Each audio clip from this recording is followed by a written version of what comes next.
Okay, so this is a very short video. There's not much in the lecture that I watched, but it's an exciting lecture.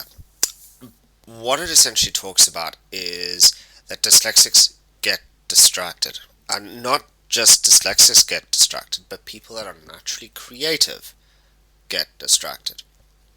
And the lecture actually went on a lot into the sort of brainwave patterns and all the medical stuff that I don't really understand. But if you're that way inclined, then go ahead, watch it.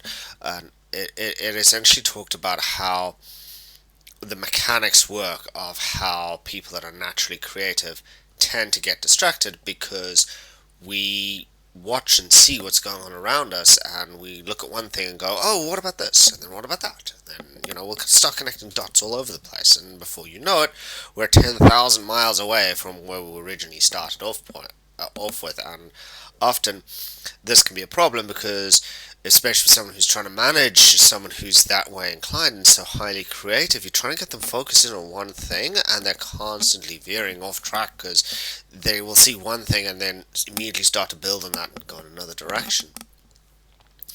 And as dyslexics, because of the way our brains work, we're naturally highly creative people, so we tend to do this a lot. And I find it myself. I'm constantly getting distracted. I'm trying to focus on, my work and what it is I'm doing, and somebody will walk past me and I'll get a random thought pop into my head, and before I know it, my job or whatever it was that I was focusing on beforehand is the furthest thing from my mind, and I have to stop and bring myself back and focus.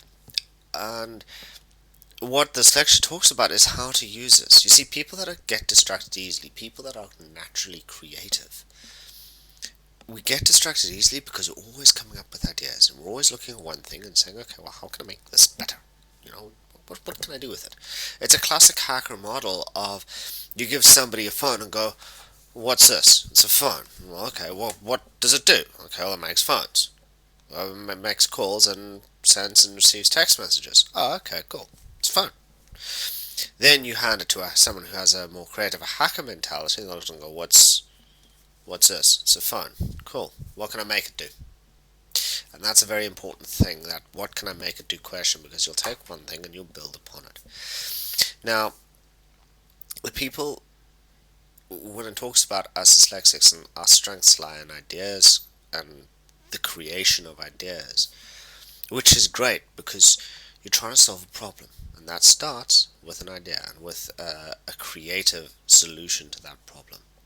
So what you want to do is you want to take the problem, hand it to the dyslexic and say, right, go away. Find your muse, whatever it is that inspires you, whatever it is those creative juices in your mind flowing, because it sure as hell isn't in the surface. Get out there and go and come back and bring me back a solution. So, as a dyslexic, if you're struggling with a problem or you need a solution, chances are you're probably not going to find it in a cubicle or at your desk. Whatever it is that inspires you, whatever gets you thinking about things, whatever puts ideas in your head, whatever is your muse, find that and go hang out with that thing for a couple of hours and think about your problem.